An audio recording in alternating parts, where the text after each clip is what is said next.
And we're live, and welcome to episode 126 of the Essential Wrestling Podcast.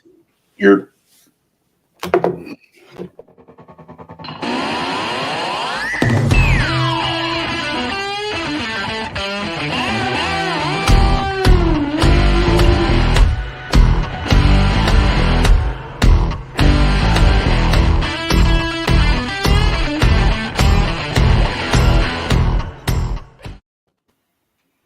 Ladies and gentlemen, welcome. I'm John DeConte, keeping the driver's seat warm for our buddy Karl, who's off doing grown-up things. We're here to take you through the week that was and preview a big upcoming week of wrestling action, powered as always by the Eastern Observer. You can taste that power. Here with me, staying up late across the pond, is our expert on all things UK and soon to be all of Europe, Gary Mehaffy. Gary, how are things tonight? Not too bad. I do think that once I become king of Europe, I really do think I'm going to have to kind of push for an upgrade here or something. I think, but well, I'm sure the crown's already in the work. I'm sure. Oh, that's good. And with us, as always, is our resident NXT guru and number 4, John Smith. Ron, how are things with you this evening? Doing good, man. Still rocking my Jets. We're playing for first place this week. Hopefully, I'll be wearing this again next week. Knock on wood. Knock on press balsa. Laminated particle board. Yeah, that's stuff. On tonight's show, we've got Temper for the Blue Chipper on Raw. SmackDown kicked off their World Cup and gave us a heavy hint as to where War Games is headed on the men's side of things. We've got an Impact Plus special headed our way this Friday to pick, and AEW will main event the show as they're prepared to deliver Full Gear on pay-per-view, and we'll tell you how we see things panning out. But NXT will kick us off again with last week's women's tag title match and 2 big title defenses coming up tonight for us to pick. And of course, our picks are sponsored by, seriously, there it is, ProWrestlingPick'em.com. Play against your friends, play against the universe, and fellas, she'll like it too. All right, let's get into things for this week. We will start with I know the Raw roll-up graphics are here somewhere. Here we go. Start the show with a 4 roll-up lead for AEW on Raw. And let's get back to this one right here. All right, let's jump into NXT. So last week there was a big main event women's tag title match. John Smith, tell us how it all worked out. Yeah, we had Nikita Lyons and Zoe Stark challenging Katana Chance. Yeah, do it every week. Caden Carter, right? No. Caden Carter, yes, sir. Caden Carter, okay. Sorry, they've been around for like 2 years, and Carter hasn't changed her name, and I still can't get it right. It's the fact that Casey, they felt the need to change Casey that makes me, think twice about it every time I start typing their names. Exactly. So, this one was kind of a little botchy, a little choreographed looking. I'm not going to lie. I expect more out of the NXT women's division. It ended with Carter and Chance doing their 450 / neck breaker finishing move. There wasn't much to speak of going on in the middle of this match. It was, it was your typical face-on-face action. No underhanded tactics going on, and But the real story here is after the fact, Zoe and Nikita hand the titles over to the champions after the bell has rung, but Zoe is kind of faking a little bit, handing hers over, and then all of a sudden she hits Nikita Lyons with the belt, comes off the ropes, hits her with the baseball sliding kick / knee thing she does, and the crowd chants Zoe's angry, and she says, "Yes, I am," as the as the credits. That was a nice touch by the NXT faithful there. Zoe is angry. That's I guess that passes for a heel turn these days. So we'll see where that's headed. Those two are I'm sure gonna get at it. Maybe not necessarily this week. At least it's not in the Twitter feed just yet. Also last week we had Scripps show up again with another cryptic message. Seems like he or she will be there soon because this time instead of leaving a voicemail or spray painting the front of the building, it appeared on the monitors in the arena in between matches. So hopefully we'll get a payoff to that sooner rather than later. Also, in terms of in-ring action, La Madrina, Elektra Lopez made her in-ring debut, beating Sol Ruca with her electric shock finisher. Basically, she just grabbed her skull and then hit a sit-out powerbomb. But once again, what's important is what happened afterwards. Elektra made her TV re-debut by attacking Indy after a match the week before, or maybe it was 2 weeks prior. Well, Indy returned the favor, attacking Elektra after this match. Backstage, she ran into Roxy Perez. Indy did, and Roxy was kind of like, "Hey, what's going on with you? You seem to have changed. What's going on here?" And Indy explained, "If you're chasing titles, you can't have friends," and basically blew her off. I wouldn't be surprised to see Indy and Roxy go at it, Indy and Elektra go at it. But for this week, we're getting Indy and Tatum Paxley. So, John Smith, how do you see this one turning out? I like the new Indy. I think she's gonna take this one because it looks like she's angling herself towards possibly a title shot, which she surprisingly hasn't received in the past 2.5, 3 years that she's been there. Absolutely. I think maybe even longer. I think she's like really old school, and just it took her a while to get up onto the main.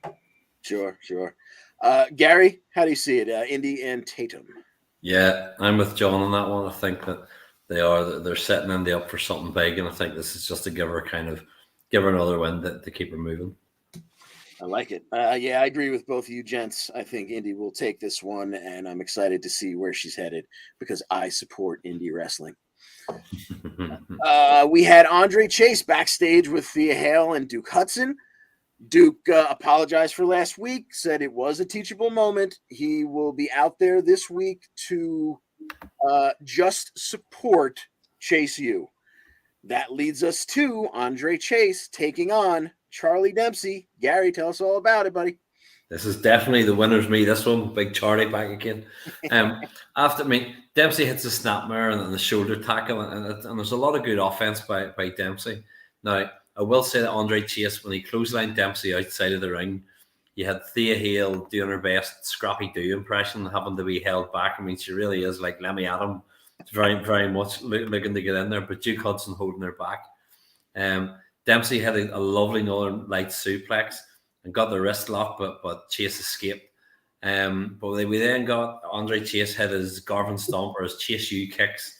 But when Dempsey locks in the ankle lock, he then had, although Hudson said he was just going to stand on the outside, he did his best Helen Hart impression and threw in the towel eventually on the second go to give up the match. And I will say, once he went back into the ring and Andre Chase was saying, "But I didn't do anything, what happened?"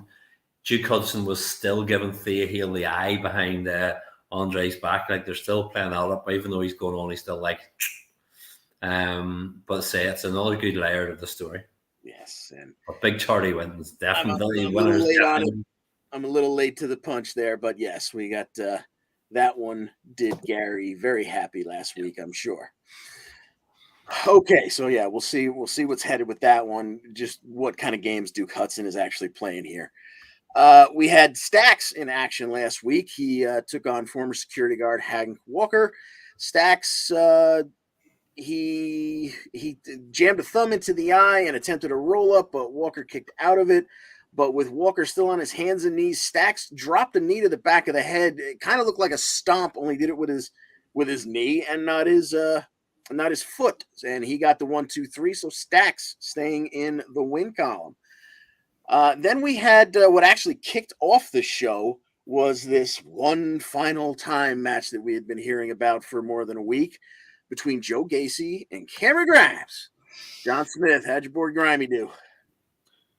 Grimy didn't do too well because Gacy came out with 3 other people with him, with the Dyad, also known as the Schism, also known as Ava Rain, and I still can't remember their names. I'm not going to even go there. So Cameron Grimes comes out like a ball of fire. He's, beating Gacy all over the ring. Gacy has one nice little counter move, which was a hip toss into a neck breaker, which looked really nice. But Grimes went back on the offensive. We go to commercial, come back, and all of a sudden Grimes is in a headlock. So Gacy's got him for a while, and then Grimes with the big comeback. He does a nice big crossbody off the top rope, then a poison Rana, and he's setting something up to go to the moon, and Gacy rolls out of the ring. The Dyad comforts him, but Grimes bounces off the ropes and dives over the top with the somersault and takes out all 3 of them, but not Ava Rain. He rolls Gacy back into the ring, gets up to the apron, climbs up to the top rope to do something, but Ava Rain throws him off the top rope with a big hand to the butt. Then we get the springboard upside down clothesline from Gacy for the 1, 2, 3. It seems like unfinished business still for Grimes, but I hope he just, puts that on the back burner and goes forward with something else, and we can see the Dyad go elsewhere as well, because this one's run its course, I believe. Yes, I have to agree. And so shortly thereafter, we had a segment backstage where Briggs and Jensen and Fallon Henley are in the bar. It's happy hour. We come to find, maybe they explained it earlier. I don't know. Maybe I'm just not paying attention to NXT as much as I should be. Apparently, it's Fallon Henley's family bar. Yeah. And Kiana James and Giovanna enter. Kiana wants to buy the bar. Fallon is not selling under any circumstances. I'm sure Kiana and or Giovanna will be jumping her and beating her up at some point. But as far as the former UK tag champs, tonight they will take on the inaugural UK tag champs, albeit in their reimagined state. And we're going to pick this one, Briggs and Jensen versus the Dyad, Fowler and Jagger. Oh, Gary, what do you think? I was going to say it's almost sort of coming out of nowhere. I would love to pick the Dyad because I do think that. I think that they are brilliant, but I can't see at the minute anything other than Brooks and Jensen keeping it for now. Alrighty, John Smith, how do you see this tag team matchup working out? I think I'm going to go the other way with it. I think Ava Rain is going to get involved, and then we're going to end up maybe seeing a triple six-person tag the following week, or maybe just Fallon Henley versus Ava Rain. I think this is probably going to be the next little thing. It might be to get Ava Rain involved in the ring, because you need her to actually wrestle somebody and not just push people off the top rope and, wear a hoodie and hit people with things, Mm-hmm. Yeah, I think I'm going to side with you on this one. I think this is a good excuse eventually to get Ava in the ring and maybe not have to put her out there one-on-one against Fallon. Like you said, maybe do a 6-person mixed tag. So, yeah, I'm going to go with the Dyad, the Schism, whatever the hell you want to call them. I'm going to go with them taking it over the 2 hillbillies. Then we had a backstage segment with Cora Jade cutting a promo where she called Wendy Chu desperate for friends, but told her that the next time she thinks about making them at Cora's expense, she should think twice about it. Well, we'll see what's coming down the line for them. Then we had finally the payoff of the Damon Kemp and Brutus 5-minute, just give me 5 minutes alone with them. It only lasted about 2 minutes and 45 because Brutus just said, screw it, and beat the hell out of him with a chair, got disqualified. But this one wasn't about wins and losses. What it was about, good call by John Smith last week, was at the end when the Creeds came into the ring, when Brother Creed came in to celebrate with other Brother Creed, we saw their next opponents, in all likelihood, Veer and Sangha, they were on that riser in the crowd there, and they kind of made eye contact, gave a couple of nods. Now, the reunited Indushir are in action this week. I'm trying to think. We did not get word as to who they are facing, so I'm going to assume it is not the Creeds just yet. So we do have that to look forward to. Probably in action. Exactly. Or what do they call them? Mehaffy and what's his name? Mehaffy and Blade, exactly. We also had another Dijakovic vignette, although we don't have a name for him yet. Blah, blah, blah. What do you say? Power doesn't come from title or position. It comes from getting the entire world to cooperate and play by your rules. The ones who are forthcoming get a pass, but those who don't will be brought to justice. My form of justice. Hopefully we see him, and hopefully he's not the same as the what is it, Scripps or whatever. Hopefully this is two different new people going to show up, be it new or technically old. Then we also had last week we also had a backstage segment where Axiom runs into Nathan Fraser.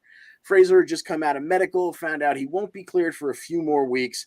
Then JD McDonough showed up, being a dick, which seems to be his thing these days. He has some words back and forth, and then he would go out and have a match later on with Axiom. Tell us all about it, Gary. Yeah, and this again, if they want to have this match every week, I will be more than happy. You had JD with a shoulder tackle, and Axiom tried to pin him with a backslide, but when he got him to the outside with a drop kick, Axiom hit a great moonsault off the top rope. Back inside the ring, you had JD knocked out a Boston Crab, but Axiom broke it up by getting to the ropes to break it up. There was a lovely spot where JD went for the moonsault off the top, and Axiom caught him with a triangle. And then you had McDonough trying to escape with a powerbomb, but Axiom reversed ahead of Hurricane Rana.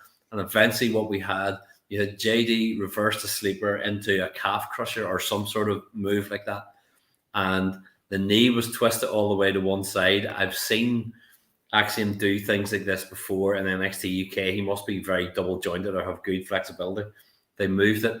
I was quite surprised the ref just didn't call it off there and then, but they had medical come in, look at him, and then said, no, you're done. And your winner by some sort of ref stoppage or medical stoppage or whatever it was big Mr. JDM. And then afterwards, he grabbed the mic and he told anyone in the locker, he begged the locker room for someone to get on his level, and specifically said he was looking at Apollo Crews.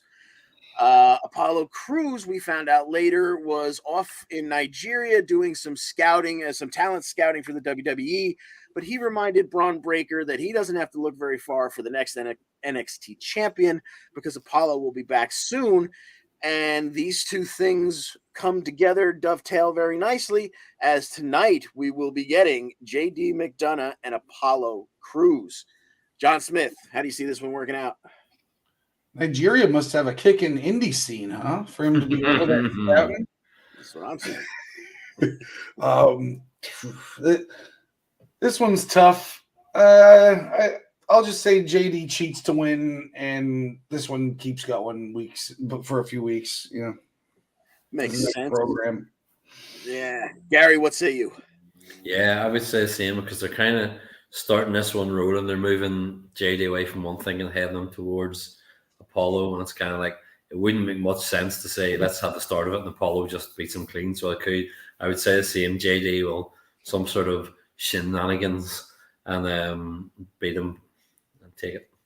Sounds good. Yeah, I agree with you, gents. I think McDonough gets it here, and whether we get a second before we get to a rubber match or not, this sounds like a very good match that will probably make it to that deadline paper or premium live event card December the 10th. Let's see. Last week we also had Carmelo Hayes and Trick Williams hanging in the barber shop. Mello points out that he's lost the title twice, but he's never been pinned for his title. So enough with these ladder matches.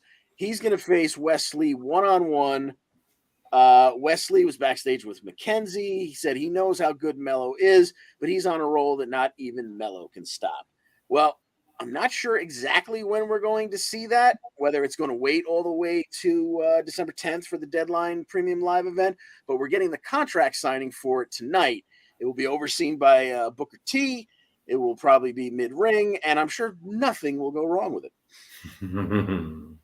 Speaking of Booker T, speaking of Booker T, does he under contract that he has to say shucky ducky quack quack at least once each show? Because he'll just throw it in there when it doesn't even make sense. I thought it was him oogling at women. Yeah. I thought that's what shucky ducky quack quack was. And then all of a sudden, like after a big random move, he'll just be shucky ducky quack quack. Now, I haven't been paying attention because I tend to be like taking my notes. So like the laptop's in front of my face and whatever's going on, sometimes I'm not watching I'm just listening to it on the TV. Do they still play the graphic when he does that they used to do during like the pre-shows where like literally there were like rubber duckies bouncing around the screen? I have no idea what you're talking about, actually. No, they don't do that. No.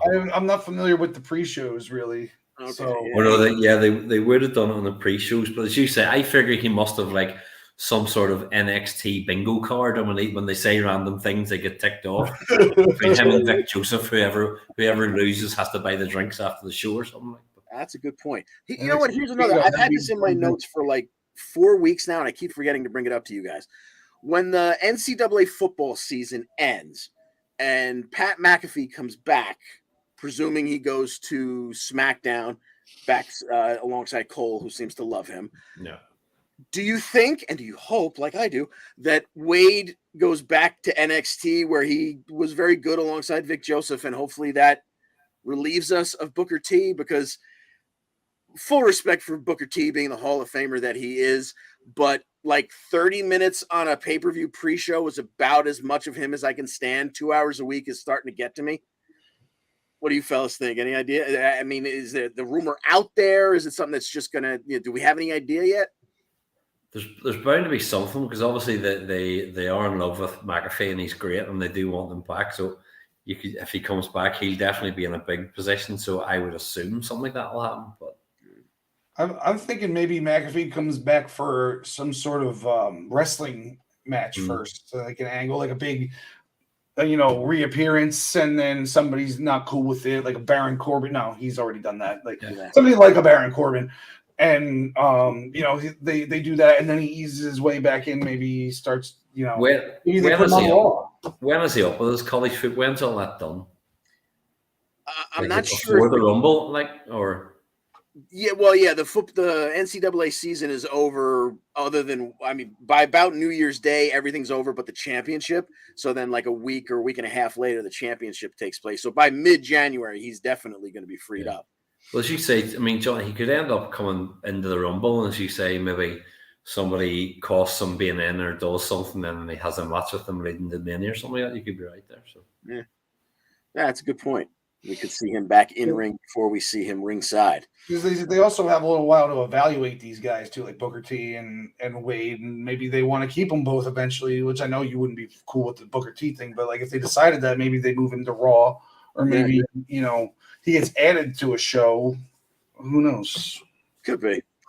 All right, I just had to get that out there because every week I see it in my notes and go, I forgot to bring that up again. All right, anyway.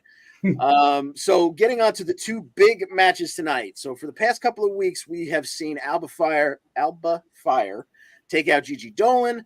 Last week, she attacked JC Jane in the parking lot of the mall while Mandy watched on FaceTime. It's all leading to tonight in what has been upgraded from not just an NXT Women's title match, but a last woman standing match. NXT Guru John Smith, Mandy Rose, your 1 year plus champion versus our former forever champion from across in the UK. How do you see this one going? I think that the stipulation keeps the door open for anything to happen. I think that only benefits Mandy because she's the one with friends. And maybe Alba ends up with a friend somewhere, but I don't see this title coming off of Mandy yet. I'm going to go with her retaining. All righty. Gary, what say you? I want to go the other way here. To misquote the song, Oh, we want Alba Fire. Right? I do think. See, I can do everything and turn my hand to everything. I'm useless at everything. It's like I didn't know. I think that Toxic Attraction, as much as I do want them all to move up in one go, I think they are going to go back to main roster, and I think this will be the night for Alba to finally take the title. Okay, yeah, I think I said this last time we had to pick a match with Mandy Rose in it. I've gotten it wrong so many times. Why stop now? This will finally be the day where Mandy Rose's reign comes to an end. You heard it here first. On random episode of NXT. Come on, guys. I mean, we do have Deadline coming up, but I feel like, if you're going to press the gimmick button here, maybe, like if you take the belts off of whomever in December, maybe they go right to the main roster for January. If you take it off of her here, you don't have to do 2 title changes on the same day. And then maybe she gets another shot at Alba and does the original, put the champ over the champ. The new champ wins and then cements it by beating the old champ in a rematch. And then that could be your Deadline match. I'm sure I'll be wrong again, but that's how I see it. I think what's more likely is Mandy gets help to win today, and then it ends up in a steel cage or something, or a Hell in a Cell.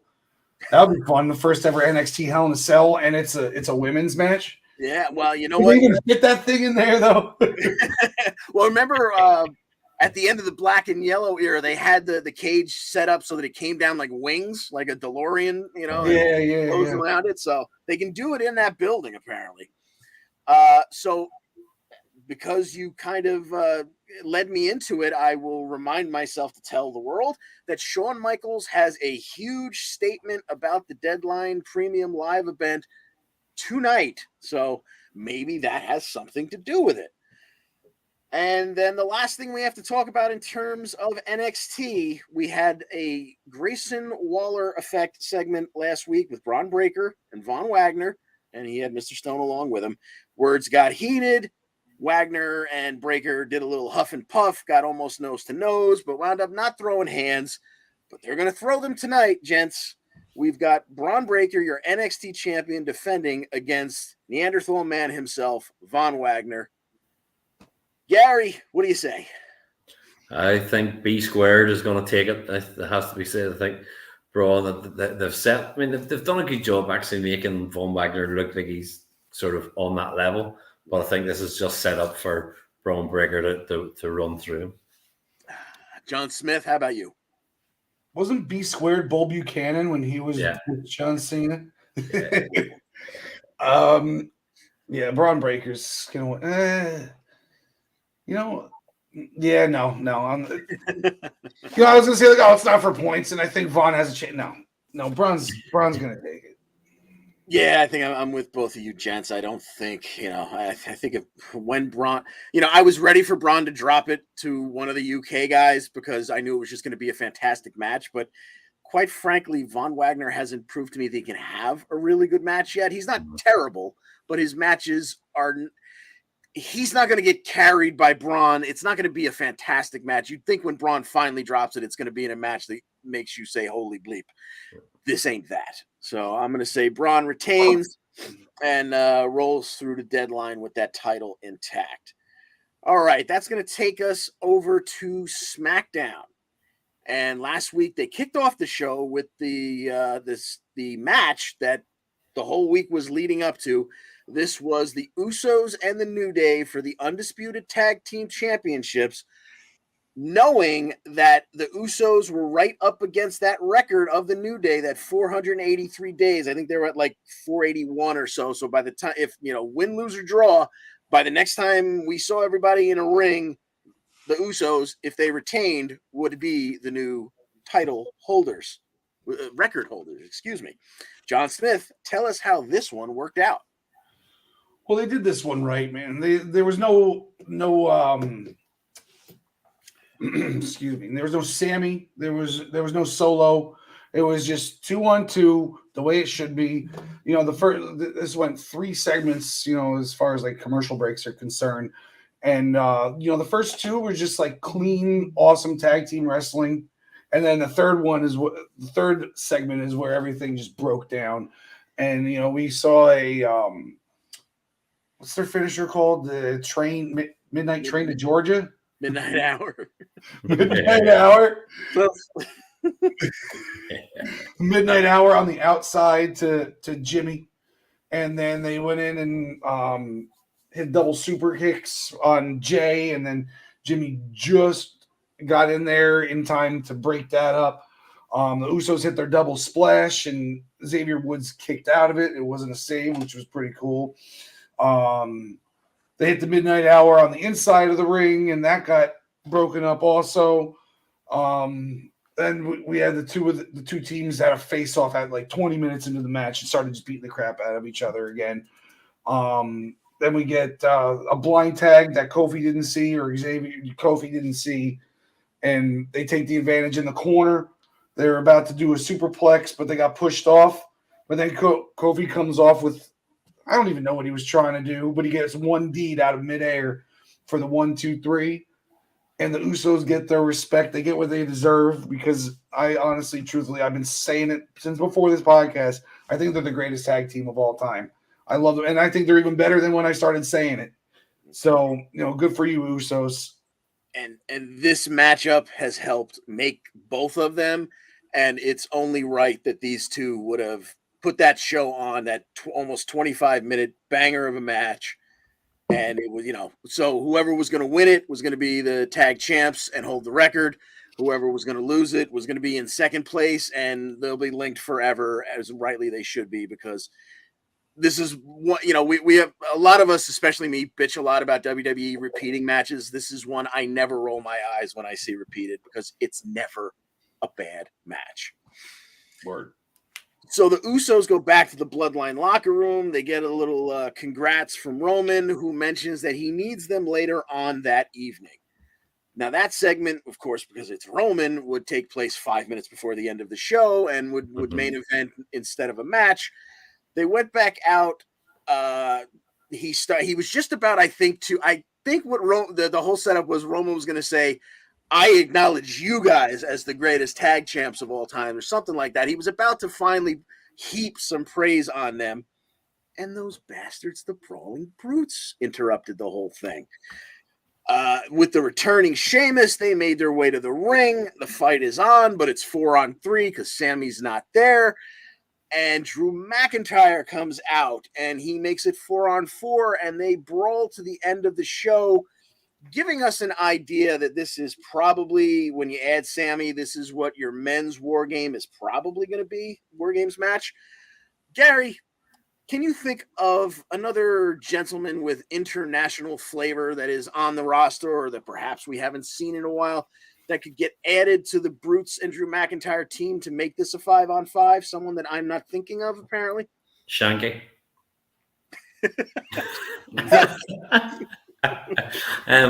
No, I was thinking, because obviously, I mean, the easy money, smart money would say, oh yeah, Kevin Owens. Obviously, if he's got his injury or whatever, if he's not going to be there, you could put a couple of people in to make something in one night.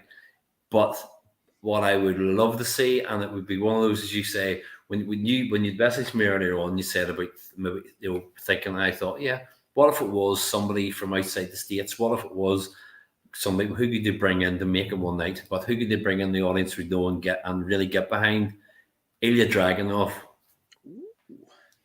If you just from left field, if you really needed somebody to just say, come in, make a statement, and then send them for Solo Sikoa or something like that, and really go for that feud, and just have the two of them beat the tar out of each other a few matches, that would be. So Ilya Dragunov, let's go him.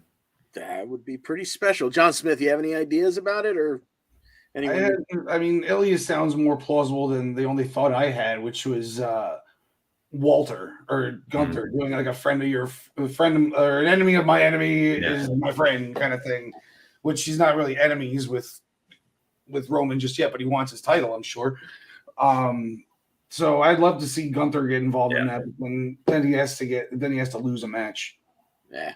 Not necessarily though, because this isn't for titles or anything, so nobody's losing any titles. But true. All right, so Gary, with that, we will let you finally get to sleep. We appreciate you staying up late with us once again. and hanging out with us for the first portion of this show. And we will do it all again next week in all likelihood. Yes. I shall see you then. Have a good one, gents. Enjoy. All righty. Thanks again. All right. Now let me fix things here. Take that out. And you already fixed things by getting rid of the dead weight just now. Comment.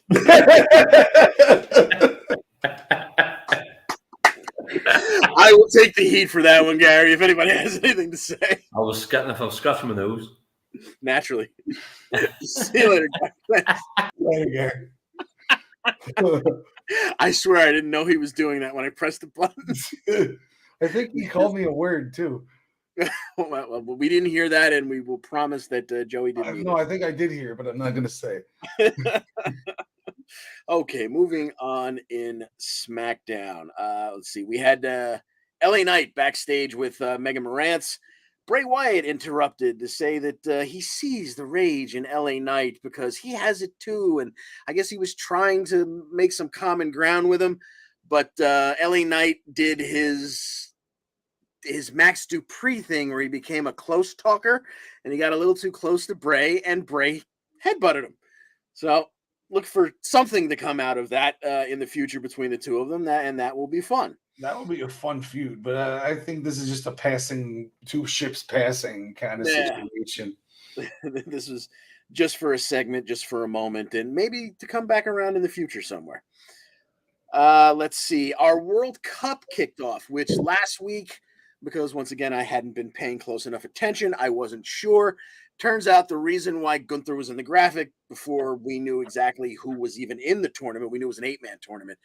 Gunther was in the graphic because the winner of this tournament, who's going to win the World Cup, is going to then get a shot at the Intercontinental Champion. So it kicked off with Santos Escobar beating Shinsuke Nakamura after some distractions from Cruz del Toro and Joaquin Wilde, mostly being distracted by Joaquin Wilde because he was dressed like Pee Wee Herman. But Escobar got an Avalanche Phantom Driver for the win. Then later, Ricochet, who's also in the tournament, found out that he drew Mustafa Ali in the first round. Gunther showed up backstage during his segment when Ricochet was talking to Kayla, and Gunther told Ricochet to fight with all his heart because he would love to beat him again. Roll that forward to this week. We're going to see that first round match, Ricochet and Mustafa Ali. John Smith, what do you say? That's a tough one. I mean, Mustafa Ali is involved in other things right now. And on another show. So I'm going to go with Ricochet winning, possibly clean, or maybe somebody comes in and interferes with Ali. But, I think we're on a crash course for a 4-way U.S. title match at Survivor Series. Yeah, I think you might be absolutely right there. I am going to also go with Ricochet. Like we said, Mustafa Ali's got things going on a different show. It's going to be a really good match because the two of them can really go. So that will make us very happy. But I think Ricochet moves on. Is Ricochet the American representative? I suppose he would be, yeah. I think everybody's got an actual country, like a flag underneath there. Right, yeah. And the graphics, which I do not have uploaded here, but yeah, they have been representing these gents with their flags behind them. Okay, we also had a 6-pack challenge last week to see who gets to lose to Ronda at face Ronda at Survivor Series. And who came out of that? It was Liv Morgan, it was Sonya Deville, it was Shotzi, Lacey Evans, Xia Li, and Raquel Rodriguez. And Shotzi would hit the never wake up on Lacey while everybody else was outside the ring beating the hell out of each other. And there was an ugly spot with Raquel and Liv that turned out to be no harm done, thank God. But afterwards, Emma would approach Shotzi and congratulate her. Shayna Baszler would put her 2 cents in and tell Shotzi all she did was win a broken arm or ankle. When Shotzi told Shayna that she wasn't afraid of Ronda and she thought she could beat Ronda, Ronda kind of showed up over her shoulder, startled Shotzi a little bit, and when Shotzi turned around to face Ronda, Shayna choked Shotzi out. So roll that forward to this week, and we're going to get Shotzi facing Shayna Baszler. John Smith, what do you think? This has Raw roll-up written all over it for Shotzi. Shayna is way at the top of that list in terms of roll-up victims, so you may be absolutely correct. I'm going to go the other way since it's not for points and just say that the Ronda Shayna thing will keep rolling. You know, they're going to be like destroyers in the women's division for a little while, but I can absolutely, I mean, you don't want to put a loss on someone who's going for a title shot. Yeah, you're probably right. Shotzi will probably take it. Okay, we had a scheduled match between B-Fab and Zelina Vega. And of course, B-Fab came out with the rest of Hit Row. Zelina Vega came out with the rest of Legado. Well, that match never happened because the Viking Raiders and Sarah Logan made their glorious return. Valhalla was here, and everyone got the crap beat out of them except Zelina Vega, who escaped through the crowd. And continuing with the World Cup, we're going to get another first-round matchup. Sami Zayn, who's been missing for a little while, he is going to face Butch. John Smith, how do you see this one working out? We don't have the brackets, right? They're not telling us what the brackets are. Like, we don't know who's facing who in the second round, right? Exactly. We've got Santos in the second round already, and I'm about to tell you that Braun beat Jinder Mahal in a squash match, but we don't know who's getting the Ricochet Mustafa winner, and we don't know who's getting the Sammy Butch winner. Gotcha.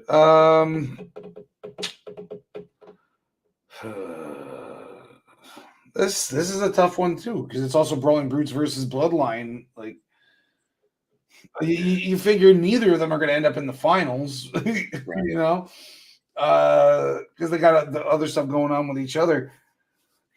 Could we see a double count out? Probably not. Flip the coin. Butch. Okay.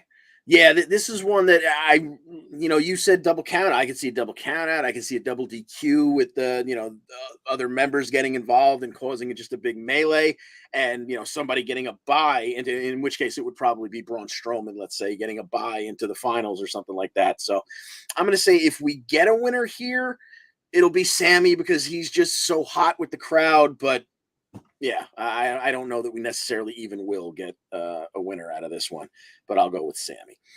All right, that will do it for SmackDown. Let's go to last night on Raw, where we started off the show with Seth Rollins in the ring, talking about how he has elevated the U.S. Championship to be the title on Monday night.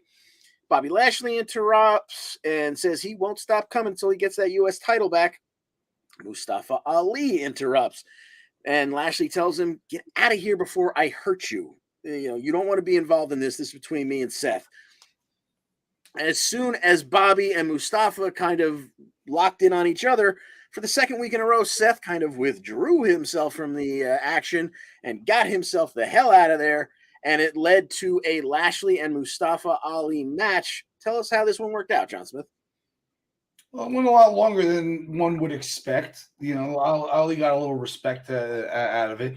But, he started off the match by kicking Lashley into the corner with a double front drop kick, then goes for the Irish whip, and then gets just thrown over the top rope and onto the outside. And then he gets fireman's carried into the post, thrown over the table, all this stuff. We get back in the ring, and, he's able to hulk up a little bit before getting swatted back down with a spear after he hit something off the top rope or over the rope. And then Lashley just it wasn't no selling. It was just like, your stuff just doesn't do much to me. He still did the proper amount of selling, but yeah. But Bobby was basically no selling everything Mustafa Ali did, and ended up pinning him not pinning him with the spear. He put him in the hurt lock and he passed out. So at least he didn't tap, but there was no way there was no fight involved once he was in the hurt lock. He was just sleepy time. Yeah, it was all over but the shouting at that point. Okay, now I'm going to fast forward through the two longest matches of the night, which I feel terrible for doing, but the way they tie together, it's the matches themselves weren't quite as important as the thread between them. So Austin Theory started out backstage with Kathy Kelly, saying how no one understands the pressure he's under because of the huge expectations. Dolph Ziggler stuck his nose in. Said, I tried to impart some knowledge on you, buddy, but you just didn't want to listen. Theory said he's tired of being spoken down to and wants to talk about it in the ring. So Dolph Ziggler and Austin Theory went at it. They had a really, really good 15-minute match where Theory kicked out of the Famouser, kicked out of the Zigzag. He hit A-Town down and probably could have gotten the win, but he decided he was pissed off and went for another A-Town down, jumped into full mount, started raining down blows, and the referee kind of like shoved him off. Didn't call for an end there, though. So he took him out to the outside, beat the hell out of him some more. Eventually, they called for the DQ, and like a half dozen refs and agents had to pull him off. So we go backstage, and Mia Yim and the OC are there with Kathy Kelly now.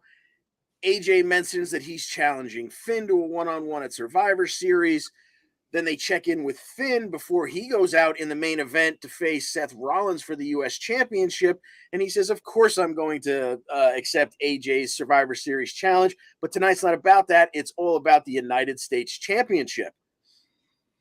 Seth Rollins and Finn Balor go out and have a hell of a match.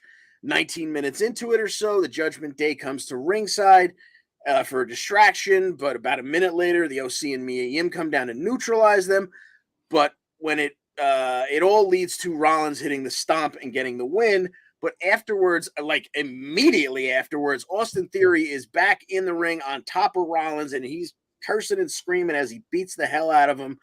He hits A-Town down. He continues to beat on him to the outside, back to the inside, A-Town down again, blasts Rollins with the U.S. title. And the show ends with Theory standing over Rollins holding the U.S. title up. So we know where he wants to go next. Not sure when we'll see it, but the thread that holds all that together is Austin Theory and his temper. And, maybe he's done with the whole Golden Boy routine and he's ready to get back down to business because now he's pissed off. You know what? That promo he did when he was interviewed in the backstage, it was awesome and it made so much sense. Yes. I've tried to cash in twice. Then first it was Brock, then it was Tyson Fury. He's always got the bloodline around. What I'm trying to do is basically impossible. So why not go after a different title with it? And that's good. That's a good explanation, kayfabe. And it's also good on the back end of it with behind the scenes, that he wasn't going to beat Roman for either title. Yeah. They weren't. You're not going to come out and say, "I only challenge you for one title" while you're down. Obviously you're going to challenge for both. He's not going to win the undisputed title. So this was a good way to just get that dead weight, not dead weight, but get that thing that's been holding him in a certain area off of him. Now he can go and do whatever angle they've got him, because it's going to be at least a few years before he sniffs a heavyweight championship, but he could be an Intercontinental or U.S. champion multiple times and have very, very good ladder style matches with people and multiple man matches. So I think this is good for him.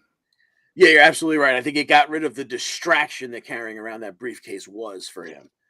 And it also, doubly so, it also helped to continue what Rollins was saying in the beginning of the show, elevating that U.S. title, the fact that it was the U.S. title that he went after, making the U.S. title the title on Raw, which, of course, is only because they haven't figured out what to do with the world titles and get them a world title again, but it helps. So, yes, I completely agree with you, and I think you made an excellent point, sir.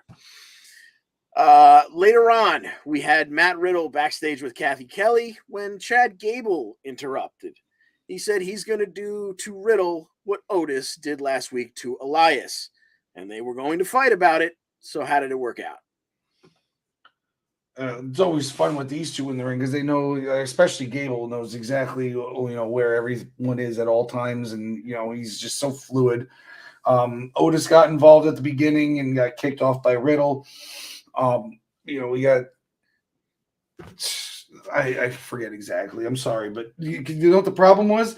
Is Hulu deleted my freaking recording again, and when I went back to rewatch it, I could only watch it on YouTube. Ah, It was like their clips of stuff. So it ended with a lot of reversals in the middle of the ring where Gable ended up with a backslide, putting his feet on the bottom ropes, and Otis holding the back of his heels, and you know that he's not going anywhere with that tree trunk hooked onto his heels. hell no. So Riddle loses by deceitful means, but that's a big win for Gable. Yeah, absolutely. Especially the way, Riddle's been without Randy there, he's not at the tippy top, but he's been hovering right around that top level. I wouldn't be surprised if we saw him go back at the U.S. title before long. And so that is a big one for Gable. And it backstage again, Gable was again gloating, and like what I love about Gable is that he's so good at doing the cheesy, funny stuff. Like multiple times he's been like, you see the way we beat them one-on-one? And if they were to team up, I mean, come on, to go against the Alphas? Well, you can almost bet that you're going to see that next week or maybe the week after. So, You know what's fun during that match when they were going back and forth with the hits? Yay, boo, yay, boo. He was shushing when everybody else was booing. It was like, yay, shush, yay, shush.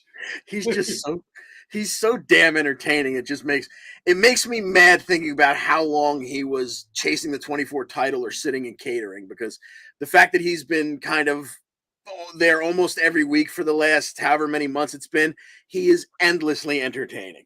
Yeah, he is. Okay, so we had JBL and Baron Corbin playing cards backstage. They ran off some guy when they bankrupted him. Kira Tozawa sat down and wanted to play, claimed he didn't know how to play poker.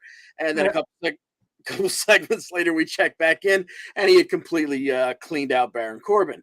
But then Corbin tried to cheat, which Tozawa said, they needed to fight about.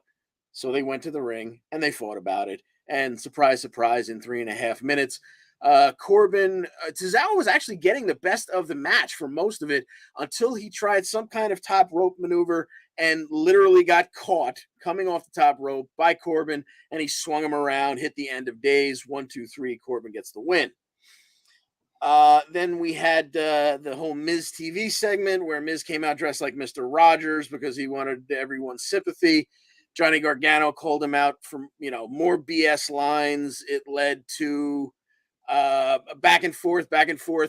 What's going to settle this whole thing is in 2 weeks' time, Miz is going to face Dexter Lumis.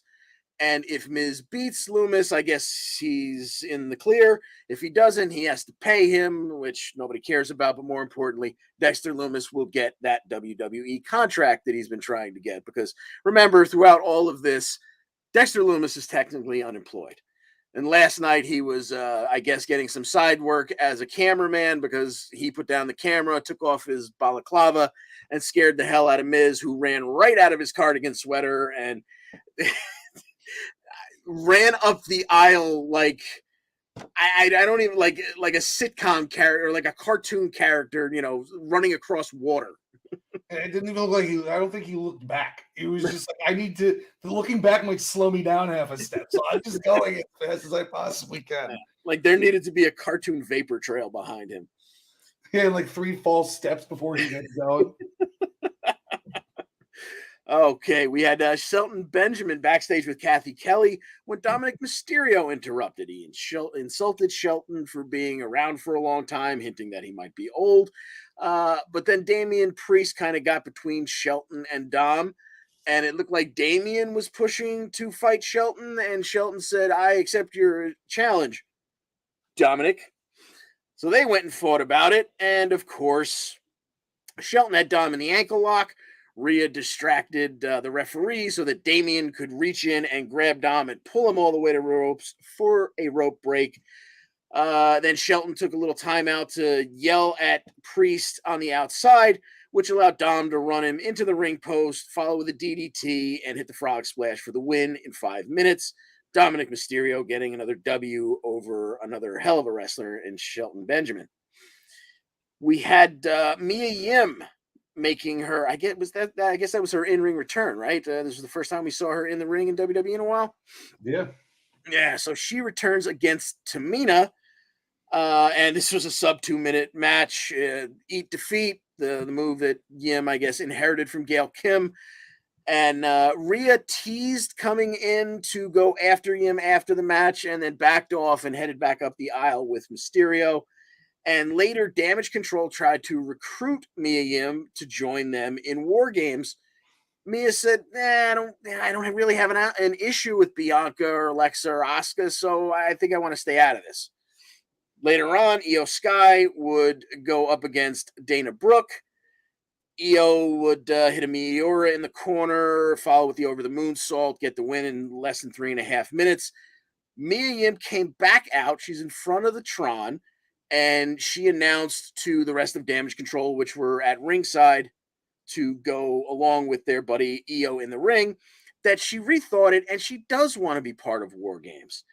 And then the music hit, and Bianca, Asuka, and Alexa Bliss joined Dana Brooke in front of joined Mia Yim in front of the Tron. So that makes it look like Team Bianca is now up to 4 members going into War Games.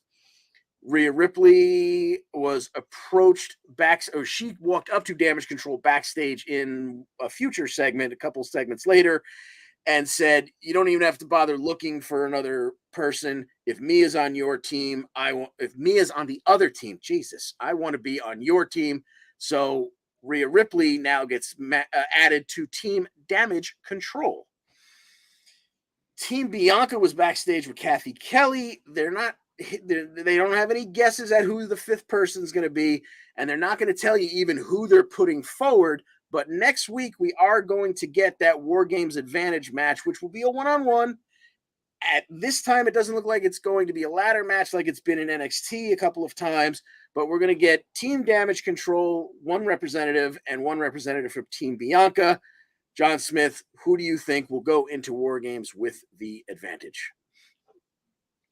Typically is the heels, and I think since this is the first time that they're doing this on the main roster, that they're going to go back to the basics with the War Games, and it's going to be the heels having the advantage. I don't have any thought on who the two. I think it's random anyway. It's like, who would I want to see? Io versus Asuka. Yes, please. That's the match I want to see. That's the match that I want to see main event WrestleMania. Oh, that would be so good. I'm looking through the list of people on the roster, though, as far as like who the 5th person, with Bianca is, and right. It's really like the only people that it looks like are possible are either Candice LeRae, which would not pop the crowd at all, right, or Becky Lynch. Is Becky hurt, or is she like, what's going on with her? Yeah, I think she broke her collarbone in that match where Damage Control came down before we knew what they were called, came down the aisle at the end of the match, and she wound up kind of standing next to Bianca after she had just fought Bianca in the match, and I think she broke her collarbone. So I don't know how long the recovery is for that, or if she's really even a possibility. But I think the first one you went to, I think, unfortunately, you're right. It's not going to pop the crowd, but because they kind of jumped her a couple of weeks ago, and that's why she's been off TV, I'm assuming it's going to be Candice filling that last spot. But either way, like you said, it makes sense to have the dirty, nasty heels go in with the advantage. And we don't know what's going on. Yeah, we don't have the full roster on the men's side yet either. So, yeah, I guess that'll do it for Raw. All right. Now we're going to go to Impact, and things are going to get interesting because I'm going to jockey around some graphics, and this is where the show is going to come to a grinding halt, and I'm going to start screwing up. Let's see. Word. Sounds good. Here are the overall standings coming into the matches that we're about to pick for. Brian Roy, way out ahead. Karl has jumped over me. I'm in 3rd place. Beavis behind me. John Smith, Gary bringing up the rear for now. Our Impact-only standings, same person at the top. And, what are you going to do in the middle? Here is the scoring for Overdrive. 5 points for the Impact title match, which we have. 3 points for all other title matches, which there are several, and 1 point for the non-title matches. With a perfect pay-per-view, if you go Hennig, you get an extra 5 points. Okay, so last week we had Steve Maclin pounding on Scott D'Amore's door. Tommy Dreamer came out in the hallway, told him that Scott's not around, and Maclin is pissed off because he wants a title shot. Dreamer said Josh already has a dance partner for the next pay-per-view, so you're going to have to wait. Maclin is sick of waiting, so Dreamer said, okay, I'll find a match for you. You can fight me. So this week on Impact, we have Steve Maclin versus Tommy Dreamer in an old school rules match. John Smith, how do you see this one? It's got to be Maclin here. You know, Tommy's going to put up a good fight because it's old school rules, and he'll use all the weapons and all that stuff, and we'll get the EC dub chance, and it'll be fun. And then Maclin will do something onto barbed wire or a bunch of chairs and get the victory. Yes, yeah, I'm with you. Let's throw a bone to Al for taking the time to do this. I'm going to put the Overdrive graphic up there. How about that? Hey, look at that! Isn't that special now? It looks like Fast and Furious. Yeah, exactly. Like that font. All right, yeah, I agree with you. I think Maclin's going to beat the holy hell out of Dreamer. Dreamer will have his little comeback, but eventually he will wind up losing. Last week, Bhupinder Gujjar defeated G Sharp with that gargoyle spear that he always uses. It was a sub 4-minute match. It had nothing to do with nothing. And speaking of things that have nothing to do with nothing, this week on Impact, we're going to get a 4 corners tag match between the Motor City Machine Guns, Aussie Open, the Bullet Club, which I assume will be Ace and Bay, and Raj Singh and Shira for some reason. How do you see this one working out, John Smith? Oh, Jesus. What a cluster bleep. And there's not, as of right now, there's nothing on the line. It's not for number 1 contendership. It's just on ImpactWrestling.com. It was, these folks are looking for, to get some momentum going into the pay-per-view, which none of them are booked on at the moment.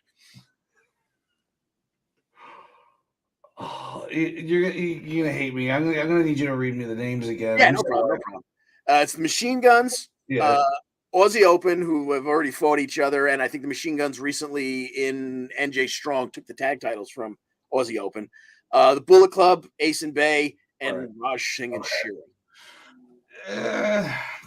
Give me Aussie Open because they're one of my new favorite tag teams. Yeah, they're kind of the shiny new toy, so it makes sense to give them a good showing, and maybe there will be some kind of number 1 contender tag match, some kind of cluster bleep when it comes to the pay-per-view, because I think we've only got 6 matches at this point, and they're almost always consistent with 9. So certainly there's more stuff coming this week. Okay, last week we had Sami Callihan holding one of Eric Young's minions captive. He was very upset that they ruined the first ever Sami versus EY match. So he has a concept for the rematch. And I don't know why they're not saving this one for the pay-per-view, but this week on Impact, we're getting a Death Machine double Jeopardy match. The idea is it's Sami, it's EY. They're going to beat the hell out of each other, and you cannot attempt, well, you can attempt, but you're not going to get the win via pin or submission until you have made your opponent bleed. How do you see this one working out? Usually when it's Sami's style of match, he's the one that comes out on top. So I'm going to go with this one, with him on this one. I'm going to say that he bleeds first, but Moose gets pinned or loses. It's Eric Young, though. Or Eric Young, sorry. I don't know why I said Moose. Yeah, I didn't have a graphic. Trust me, the graphics are coming. It'll make it a little easier for both of us. I think his name is on another screen that I'm looking at. So yeah, I do that all the time. I can't even tell you. All right, so yeah, if this was at the pay-per-view, I would say Sami would set up this new match and then lose it. But because they're going to waste it on Thursday, no offense. But yeah, Sami might as well win, and then they'll push the gimmick button again and find something new for them to do at the pay-per-view, maybe. Okay, last week. Jeopardy. Triple Jeopardy. You got to pin the guy, then you have to murder him. Well, wait, murder is on the card here. So, okay. Last week we had Taya and Rosemary trying to cheer up Jessica after her first loss. Rosemary thinks she should take out her frustrations on Tasha. Taya thought maybe she should have a drink. Jessica went with option B, and later we saw her run into Alicia backstage, and she had a few drinks and was headed out to have a few more. That's going to lead us to this week where Jessica does, in fact, take on Tasha Steelz one-on-one this Thursday. Jessica, who's sick, and Tasha Steelz. John Smith, what do you say? I'm going to go with Tasha Steelz. What? Let me add the caveat that then at the pay-per-view the next night, Jessica and Taya, the Death Dolls, will defend the tag titles against Tasha and Savannah. So maybe that plays into how you're going to pick. Okay, well, I was going to say Tasha's been booked pretty strong lately, so I'm going to go with her, and I think that makes sense because I don't think the champs will probably end up losing to them the next day. I am right there on board with you. Yes, I think Tasha will take it in the one-on-one, but then Savannah can eat the pin for the titles at the pay-per-view. Off of that same segment where Alicia ran into Jessica, she then left Jessica and ran into her husband, Eddie Edwards. She asked Eddie if everything was okay because she had an uneasy feeling that this whole Honor No More thing was not quite done yet. Eddie assured her that it was because, after all, he murdered PCO and buried him out in the Nevada desert. Well, this led to the return of what I used to call the Marvel post-credits scene, where we think Impact is over and then they come back for one little quick segment. Last week, we saw a gloved hand push through the rocky grave, and PCO apparently is still alive, even though he's been in the Nevada desert for a week. So look forward for them to probably have an Eddie PCO match at Overdrive. And I'd have us pick it now because we're pretty sure it's going to happen. But they're going to push the gimmick button on this one, and that might weigh heavily into who we pick. So we're not going to pick it for now, but just be forewarned, it's probably coming. Okay, then we're going to now we can start with the graphics. Check this out. Now we're going to the X Division tournament that, of course, the goddamn is in the way. That's Alan. You know what? I'm not even going to take it off. That's Alan Angels up in the corner, who's already lost. Right. So this is how the brackets look to start. Trey Miguel moved on. Mike Bailey moved on. Yes, he did. Anywho, the one match in this. Jesus, what am I doing here? Here we go. The one match that we happen to get us to the finals is Trey Miguel beat Mike Bailey by DQ. That's where I was trying to go with this. Jesus. Yep. When Kenny King came out and ran Trey into the steps, causing a DQ on Mike Bailey. So Bailey lost the match without really doing anything himself. So, yeah, we're probably going to wind up getting Kenny King and Mike Bailey because Kenny King would say later on in the evening, he wants the X Division title. Hell, he wants the world title. But right now, he can only concentrate on Mike Bailey. It's not booked yet, but we'll probably see it. The one match, so we've got Trey in the finals. To find out who is going to be his dance partner this week, we will get PJ Black and Black Taurus, the X Division tournament semifinal. What say you, sir? No relation, right? Not as far as I know. Black Taurus, no. I haven't checked their paperwork, but I don't believe so. I mean, I love Black Taurus. I think he's like so hardcore, but you know, for some reason, he still feels like he's on loan from AAA to me. You know, like in my mind, I know he's contracted there, whatever, but like it just feels like, you know, he's there to beat people up and then put people over at the same time, kind of thing. And I'm gonna go with PJ Black to take this one. Do we have a contract situation on PJ Black? Do you know? I cannot find anything about that either. He might have been there for literally one day and taped 4 matches for them to use for the next month, and then headed back to wherever he spends most of his time, presumably Japan. But I don't honestly know. Okay, so the way this match works out is going to tell me what I feel about the next match we're going to pick, because that next match, do we have it here? No, we just had the bracket. Okay, so the winner of this Black Taurus and PJ Black match goes on to face Trey in the finals at Overdrive. Like you said, I constantly feel like Black Taurus is just here. Like I keep waiting for him to leave. If he wins this match. Like if PJ Black wins the match, it's going to be a hell of a match with Trey, but I'm pretty confident Trey will win at Overdrive. If Taurus wins the match, then I'm going to start asking myself, Trey's already been an X Division champ. Is this finally the moment where Taurus wins a title and feels like part of the Impact roster? But I'm going to say that they probably go for the better high-flying match. Not that Taurus doesn't fly, but I think PJ Black versus Trey would be amazing. So I'm going to go with PJ Black, which says I'm also going to go with Trey winning back the X Division Championship at the tournament. I will throw it back to you, sir. Who do you see winning the title at Overdrive? I like the thought process of Trey's already won it. So I think that I think PJ Black does win this one, even if he's in the match, because you know what, he could have been there for 2 tapings, which means he's there for 6 months. Exactly. Where he could lose this belt like pretty quickly. Maybe it was just like, hey, come work with us, win a tournament real quick. Then you got to lay down to so and so, and maybe it ends up being Kenny King. Or maybe we get some sort of like X Division Ultimate X match. I don't know when the next pay-per-view is though, but they seem to have one of these Saturday things or Friday night things every few weeks. So yeah. So before, like you said, he could have been there a week and taped the next almost the next 3 months of stuff. So he could win the title, defend it 3 times, then lay down and pass it on, and have only worked a week.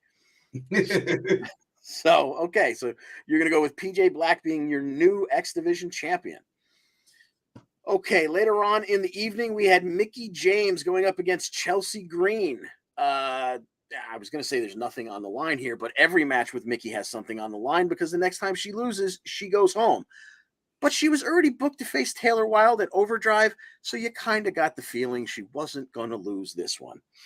Well, she didn't. As much as Deonna tried to help out, Taylor Wilde came down and neutralized Deonna, which allowed eventually Mickie to she avoided a missile drop kick by Chelsea, grabbed Chelsea's ankles, flipped into a jackknife cover to cha-ching, score the roll-up win. And then we had a little role reversal here, just like Mickie James a bunch of weeks ago was pissed off and said, I'm going home. We had Chelsea saying the same thing to Deonna. She was leaving the building. Deonna tried to run her down. Chelsea was all despondent. She said, I'm going home. Well, this one leads us to Mickie James versus Taylor Wilde. This is Mickey's last rodeo. It's at Overdrive. And you know what? I should maybe use the graphics that we have here. Mickie James, Taylor Wilde, career threatening, last rodeo, whatever you want to call it. John Smith, what say you? Ever since this last rodeo started, I feel like a broken record, saying the same things like, yeah, no, it's not over yet. It's not over yet. And that's the same way here. I'm not going to go into all the things I think are going to happen, but it's going to be much more epic, however you want to describe it, when Mickie finally loses during the last rodeo. There you go. I completely agree. Mickie James gets the win and continues to roll on. We had Bully Ray facing Zicky Dice last week. Bully watched kind of in amusement as Ziggy and Johnny Swinger reenacted the get the tables bit, watched them drag a table into the ring, and then the minute Bully put his hands on Zicky Dice, he hit the Bully Bomb for the win in 1 minute and 9 seconds. And while Bully was just kind of hanging out in the ring after enjoying his victory, Moose came in, hit Bully with a low blow uppercut, and then speared him through the table that Zicky and Swinger had left in the corner. This takes us to Bully Ray and Moose at Overdrive in a tables match. John Smith, how do you see this one working out? Yeah, it's a tables match, and it's Bully Ray, so he's got to win his match. It'll be a pretty good one, but a lot of brutality, I'm sure. But I got Bully Ray winning this one because he's lined up for a world title shot soon anyway. Yeah, I completely agree. He's holding that call your shot cup, trophy, whatever you want to call it. So yeah, keep him strong, I suppose. Last week we had a little bit of a oh my goodness moment when Joe Hendry upset Brian Myers to become your new digital media champion.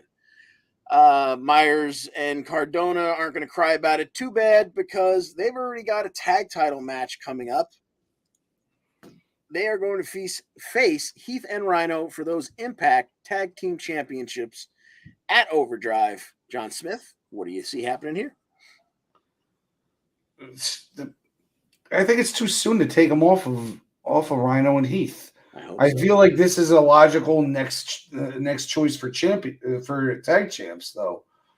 So, I mean, do they just pull the trigger on it? Typically, they don't have title changes at these, so I'm going to go with the odds here and just say that the champs retain. Yeah, I'm with you. Now, like you said, it definitely seems like Cardona and Myers are going to be probably your next tag champs. Maybe they lose here, which sets up some kind of round robin where they have to earn their shot to go back at them again, and then they take them a couple of weeks down the line. I'm going to go with Heath and Rhino retaining as well.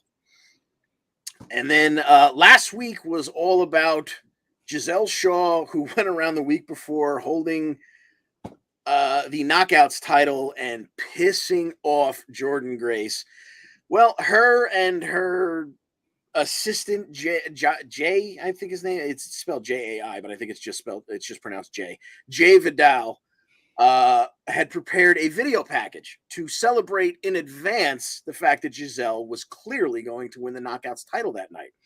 And the funny thing is, all the footage that they used of people talking about how wonderful Giselle was, it was all the footage of Awesome Kong's Hall of Fame induction, about people talking about her. And then they just, it's like, and she was so wonderful. She helped build this division. And then Giselle Shaw is so great.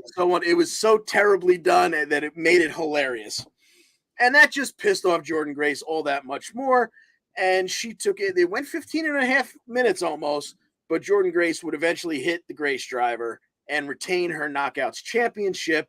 But oh my goodness, afterwards, as Jordynne was flexing and backing her way up the ramp, hey, remember that last girl she beat?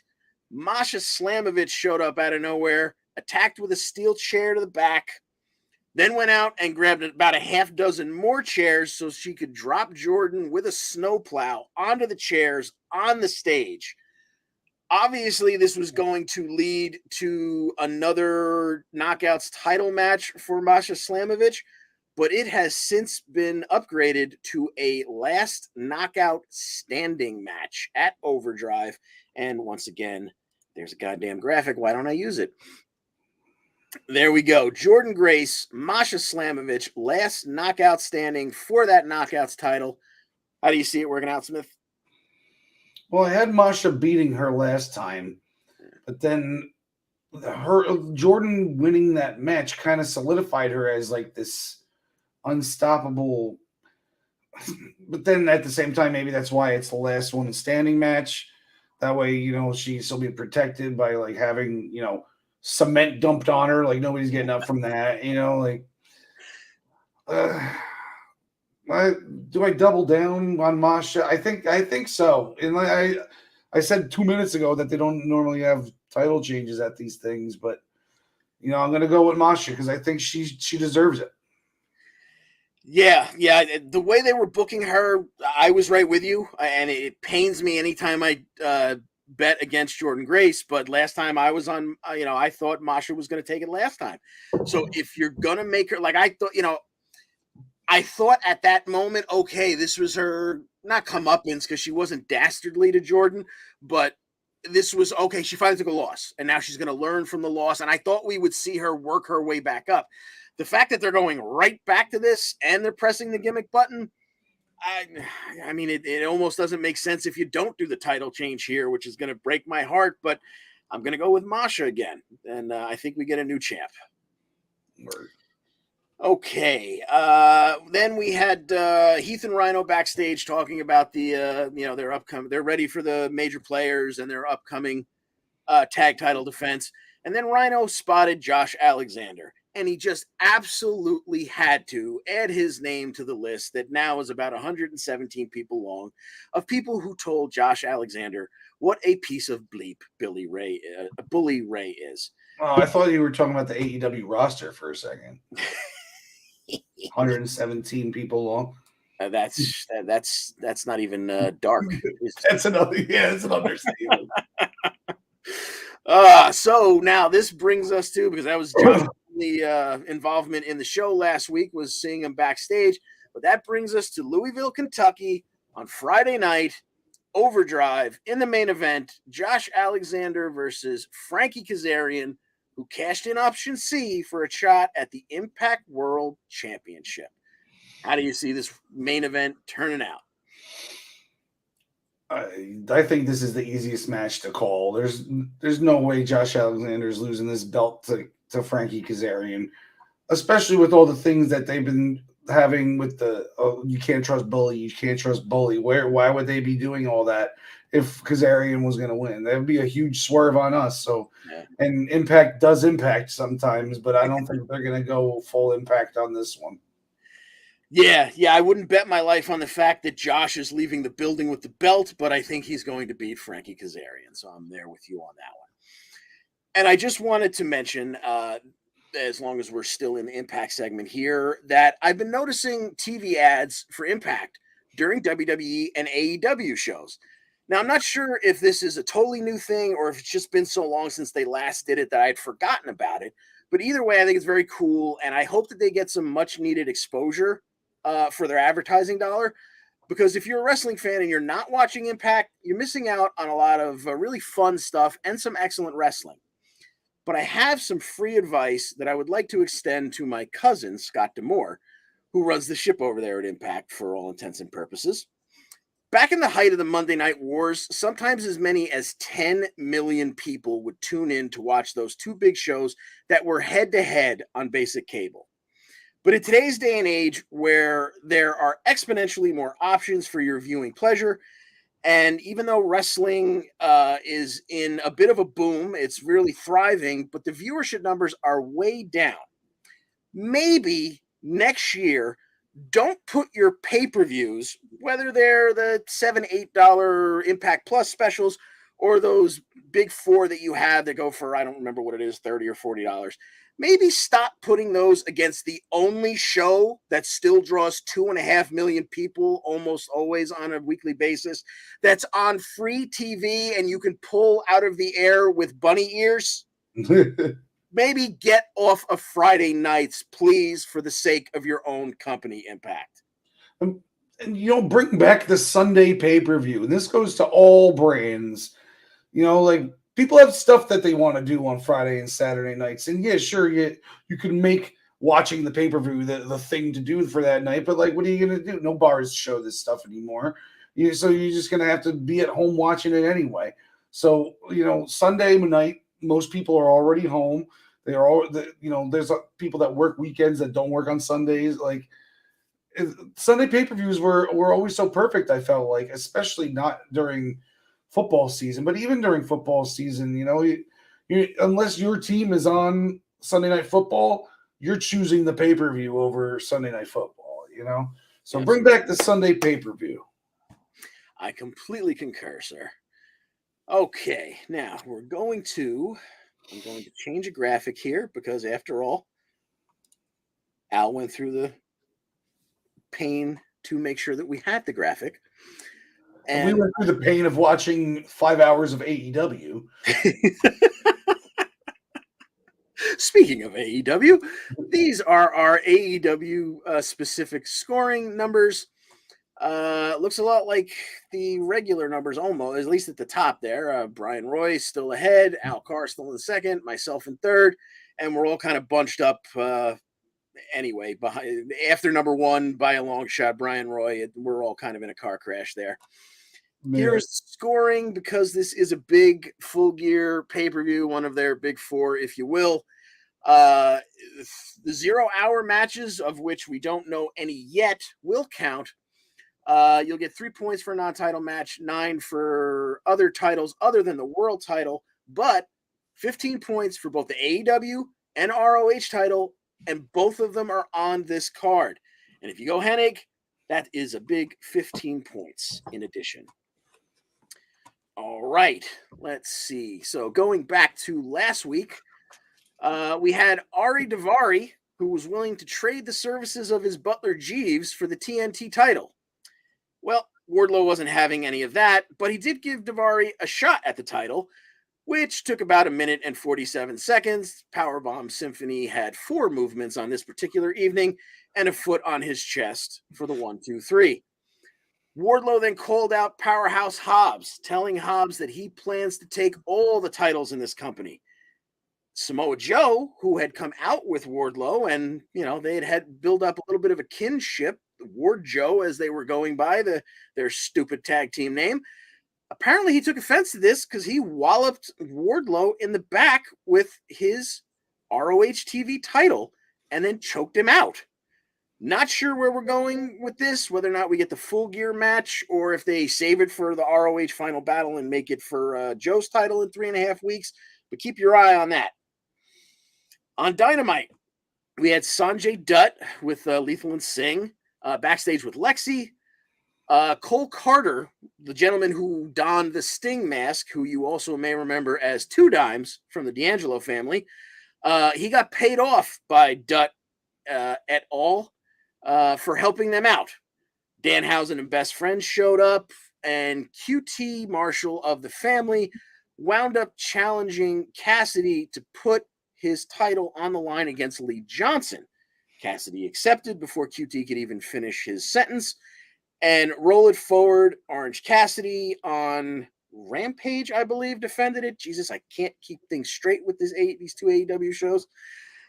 Cassidy would retain the title. Afterwards, Cole Carter, again, Mr. Two Dimes, tried to sneak Cassidy. He ate an orange punch. QT Marshall thought about getting involved, but then the Best Friends came down, so he backed off. Once again, there aren't 37 matches on this Full Gear card yet, so look for possibly a Best Friends versus the Factory match to get worked in at some point. Oh, mother of God. Rampage. We had... all right, this is the part where I get excited, okay? Death Triangle, we're backstage with Lexi. Pac, who's still holding that Timekeeper's hammer, tells his cohorts in Death Triangle that we have to defend these titles by any means necessary. Later on that same show, I mentioned it last week that we got a little hint towards it. House of Black had another vignette. Their kingdom of violence and pain is coming, blah, blah, blah, blah, blah. The match between these two at Double or Nothing was my favorite match of the year by a mile. And I was praying that these two were going to meet in the finals of the Trios tournament. It didn't happen, obviously, but now there is a chance. We don't know yet. But keep in mind, we also have started seeing vignettes of the Elite being erased from memory and whatnot. So it seems like they're coming back. And in the last one, they specifically showed the Death Triangle. So maybe they're coming back for their Trios titles. Again, right now, the Trios titles aren't booked for Full Gear, but they are booked for Dynamite. Death Triangle will be facing Top Flight. Dante's brother, Darius, is coming back from injury again. And they're joined by AR Fox, and I don't watch Elevation or Dark, so I don't know who the hell that is. But this is for the Trios titles on Dynamite this week. Death Triangle versus Top Flight and AR Fox. John Smith, who do you see coming out with this one? I mean, I wish I had some more to say about it because you've been talking for quite a while, but I got the Death Triangle winning. There's no way they lose the titles to these three. Yeah. Yeah, I'm excited to see what comes out of it, whether they get jumped right afterwards and that sets up the Full Gear thing, or if there's a promo between them and somebody else. But whatever the options are, Death Triangle versus House of Black or Death Triangle versus the Elite, I'm really going to enjoy that match. But in terms of this one, welcome back, Darius, but you're not getting the trios titles. Yeah, as far as House of Black's concerned, I'm just happy to see that they're back, and that, like, I mean, it would have been nice to see them over on another show too. I'm not saying that. It's just nice to see that they're like Malachi Black was kind of unhappy with his situation there, and the fact that he's back on TV means he's probably happy with whatever situation he's in at this point. So hopefully they made things right with him, and we're going to see some good Malachi Black action in the future. Yeah, I think now that, I think maybe this works its way into it too. I think now that Zelina's back on TV, she has a role. So she's not sitting at home or sitting in catering pissed off and in his ear saying, what are you doing over there? Why aren't you sitting in catering with me? Maybe the two of them can now go and be happy and flourish on different shows as it may be. But, both of them, having them both back on TV is good for the wrestling product in general. Right. Okay, on Rampage, Lee Moriarty was backstage with Lexi. He commented on the fact that even though he didn't beat Mox in that title eliminator that they had the previous week, it did fill him with confidence, and he wants some kind of gold. And then Hook walked by. No words were exchanged because Hook pretty much doesn't talk. There was a head nod, and it looks like we're going to see an FTW championship match on Raw. How do you see this one working out? Hook defending the FTW title against Lee Moriarty. Taz, Sabu, Hook, Lee Moriarty. I don't think that's going to be the list that we read in the future for the FTW title. No. Yep. Yeah, I got Hook retaining, Red Rum, 1:10, something like that. Okay, going back to that little scrum they had there with the best friends and Orange Cassidy and Sanjay and that crew. At one point, Trent called Sanjay and the crew scumbags and then challenged Jay Lethal to fight him. Well, on Dynamite, they went at it. Jay Lethal beat Trent. Danhausen got involved. He wound up, I think, punching Sanjay Dutt in the yam bag to do away with the distraction. But afterwards, it was a lethal injection, and Jay Lethal got the win. Afterwards, Shivani came out to interview Lethal at the top of the ramp. Sanjay Dutt took the mic, introduced Jeff Jarrett, who came back out. He put over Lethal, Sanjay Dutt, and Satnam Singh. And he said that he put Darby Allin in a body bag last week, and he's going to take care of Sting next. And then he chased the production assistant away with his guitar for trying to tell him to wrap it up because, let's be honest, no one wants to hear Double J talk. This all leads to Full Gear, and we're going to pick it. It's Jeff Jarrett and Jay Lethal versus Sting and Darby Allin at the pay-per-view. What do you think, John? I don't think Jeff Jarrett would have agreed to come back if he was losing his first match. So I'm going to go with Jeff Jarrett and Jay Lethal on this one. Okay. I usually don't pick against Sting and Darby Allin because, especially at big events, they don't lose. I'm sure Sting won't be counting the lights here. You know what? I'm going to stick with it. I'm going to say Sting and Darby Allin win, but Lethal and Garrett and Singh and Dutt and all jump them afterwards and beat the hell out of Sting. And then, unfortunately, it goes where I absolutely don't want to see it go. And maybe we even get a Jarrett versus Sting match, which will make me sick to my stomach because I don't want to see either one of them wrestle, but I definitely don't want to see them wrestle one-on-one and wrestle each other. But I'm going to go with Sting and Darby. Okay, what else we have here? Britt Baker was introduced by Shivani for her face-to-face with Saraya. The two of them, Saraya announces she's 100% cleared, and AEW is her house now. And this was a really good back and forth between these two women. It was a really good promo segment where Britt said that she had built the AEW women's division from the ground up, and Saraya can't call it her house because she didn't lay a single brick. Saraya went into her history, her public humiliation, her struggles with drug addiction from pain relievers, and her 17 years as a pro. And the bad news for Britt was the match is booked. They are going to go face-to-face, one-on-one at the pay-per-view in the please, dear God, just let Saraya get out of this match, healthy match of the evening. John Smith, how do you see it? Is this Soraya's first action in AEW? Yeah, it's the first. As far as we know, she's just been medically cleared, so this is the first even attempt.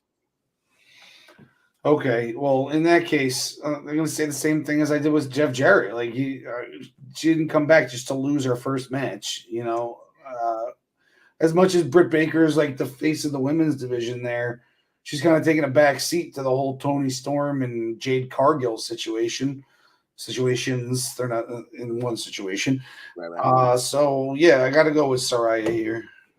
Okay. Yeah. I agree with you. This is probably the easiest one on the card to pick for me because, like you said, all the anticipation. There's no way in hell Saraya doesn't with Saraya, whatever that. Saraya. I'm sorry. Saraya doesn't win here. So yeah, I have her going over the Good Doctor at Full Gear. On Rampage, Christian Cage and Luchasaurus were in the ring when they were joined by Jungle Boy Jack Perry. Jack wants Luchasaurus at Full Gear inside of a steel cage. Christian accepts on Luchasaurus's behalf. Christian immediately starts going after Jack's family again. Jack grabs Christian by the throat, but Luchasaurus then goozles Jungle Boy and choke slams him onto a chair. It looked pretty painful. But what it's leading up to is a steel cage match. Jungle Jack versus Luchasaurus. And in theory, the cage keeps Christian out of the action. But then his last name is Cage, so they're related. So the cage is going to let him in at some point. You're probably right.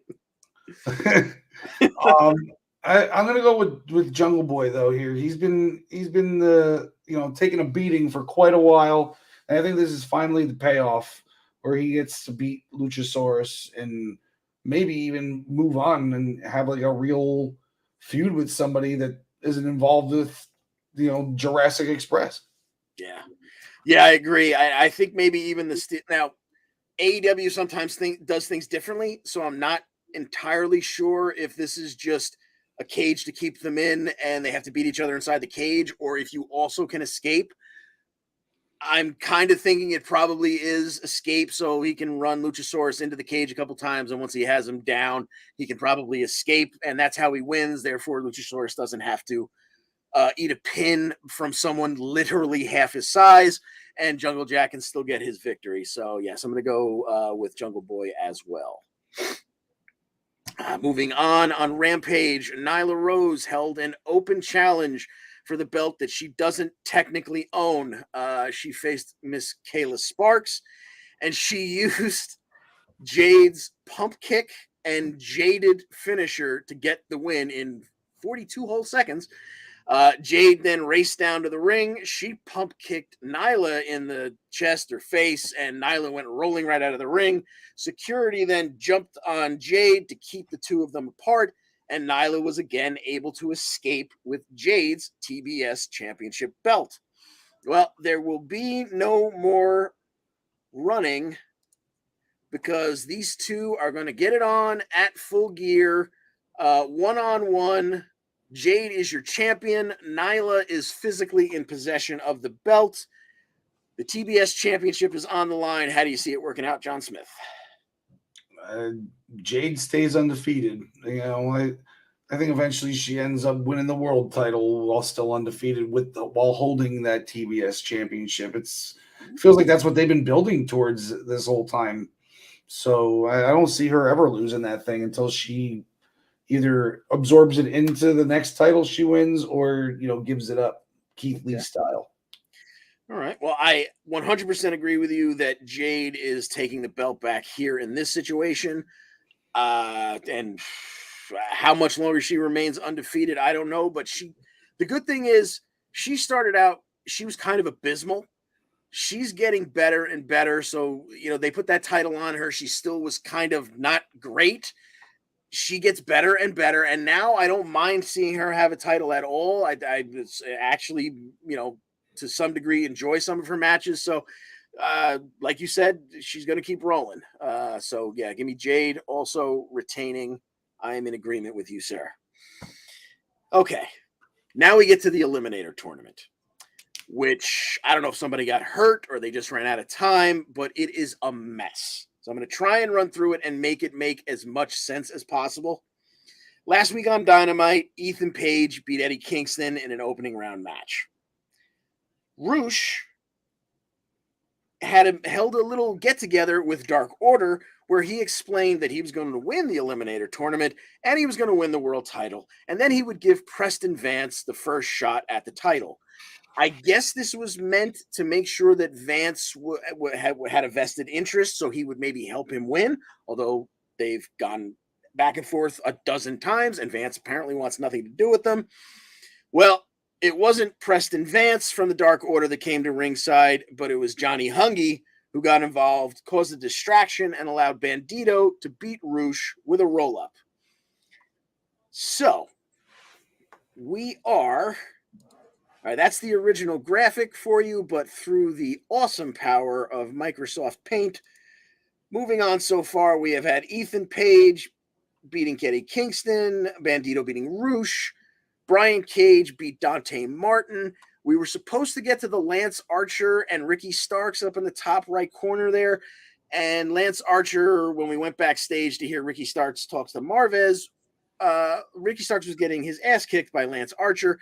And then that match didn't take place on Rampage like it was supposed to. So because we're in a time crunch here, I'm assuming we are going to get this one. If they're smart, it'll kick off Dynamite.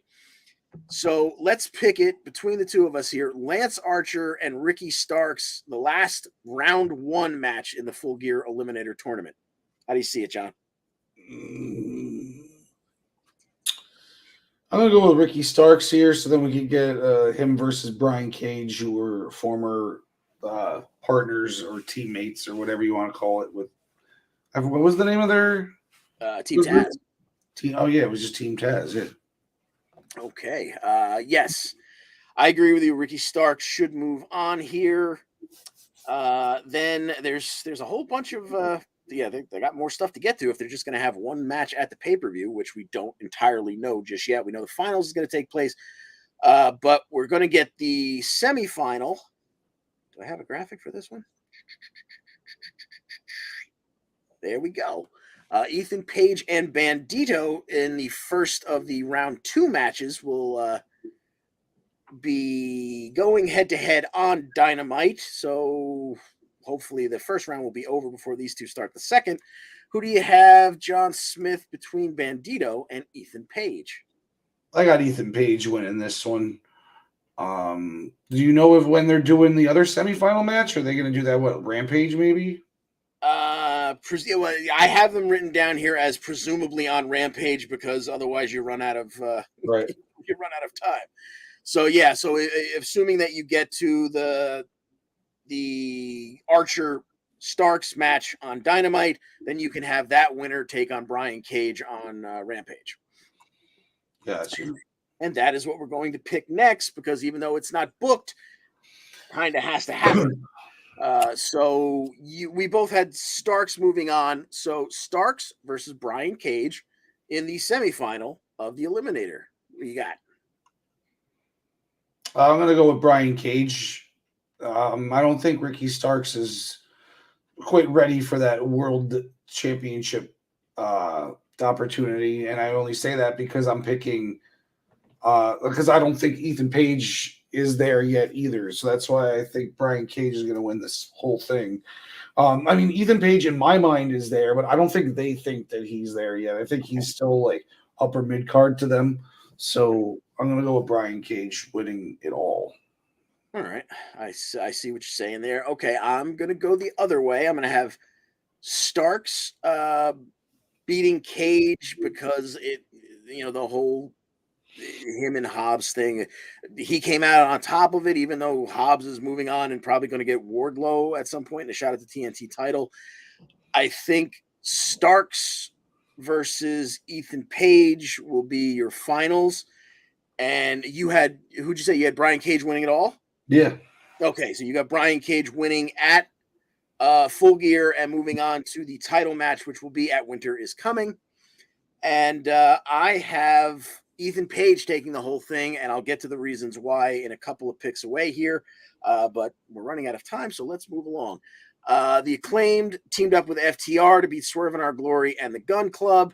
The Acclaimed will release their new music video this week. Oh boy. But more importantly, what that gets us to is the Acclaimed defending the tag titles one more time against former champs Swerve in Our Glory. How do you see this one working out, sir? I got the champs retaining here. I don't think it's much more than, Swerve in Our Glory has been champs already. Plus, there's a little bit of dissension, it seems, between the two of them. They don't seem to be on the same page, at least, Yeah, I absolutely agree with you. In fact, I think this is probably where, like, literally the last couple of times they've been in each other's presence, it seems like they're not even speaking. So I see this probably where they break down completely and wind up probably fighting with one another going forward. Okay, last week on Dynamite, Jamie Hayter beats Sky Blue with Ripcord Lariat. She put the boots to her afterwards, which brought out her future foe, Toni Storm, but Hayter rolled out, wanting nothing to do with that confrontation for now. For some god unknown reason, Toni Storm is facing the Bunny in a eliminator match this week on Dynamite. If Toni Storm loses, Bunny will be the first person to get a title shot after Full Gear, but rolling into Full Gear, it is Toni Storm and Jamie Hayter, whether Toni wins or loses against the Bunny, but come on. So let's pick them both. Toni versus the Bunny on Dynamite, and then Toni versus Hayter for the title. What do you say, John? They explicitly come out and say that the Bunny would have the next shot if she wins. Yep. Well, then maybe she does win, but by because Jamie Hayter or somebody else gets involved. So I'm going to go with that, but then I'm going to go with Toni Storm beating Jamie Hayter because I think we're ultimately not getting the belt off her until Thunder Rose is back and we have them to go at it. Yeah, unfortunately, like I would love to see the way the crowd has been behind Hayter. I would love to see Hayter take the title here, but just like you said, I hate to see an interim title change hands. So until we get word on Thunder Rosa, I don't see Toni losing. In terms of the match with the Bunny, you're probably right. Thank God we're not picking that one for points. But I don't know why even if it is because Hayter does something underhanded, I don't know why you would do that leading into the pay-per-view and not keep your champion strong. But maybe it's to make it such a big comeback when she beats Hayter at the pay-per-view. But I'm going to go with Toni taking both of these matches because the one that I'm unsure on isn't for points. So, okay, that leads us to Jesus. We still got 3 more freaking matches to pick. Okay, so last week, Bryan Danielson went against Sammy Guevara in a 2 out of 3 falls match. I'd love to get into that if we weren't up against the clock, but that's going to lead to Claudio Castagnoli backstage talking to Jake Hager, who reminded him that while he was a great wrestler, he's an even better sports entertainer. So think about that. That takes us to Dynamite. Claudio and Bryan Danielson, both of the Blackpool Combat Club, will take on Chris Jericho and Sammy Guevara in a tag team match that means absolutely nothing except for the fact that all 4 of them will then, at the pay-per-view, be fighting for the Ring of Honor World title. So let's pick them both, John. On Dynamite, you got Claudio and Danielson versus Jericho and Guevara. And then who do you got walking away with the Ring of Honor title at Full Gear? Give me Jericho and Guevara because I don't think either one of them is going to win at the pay-per-view. I got Bryan Danielson winning this one. Claudio's already had it. Sammy Guevara, I don't think should have it So I'm going with Daniel Bryan. Yes, Okay. yes.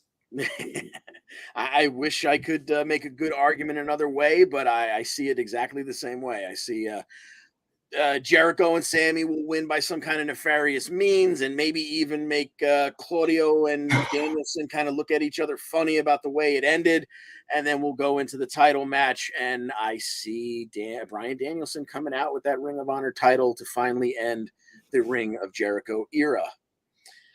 Okay, MJF.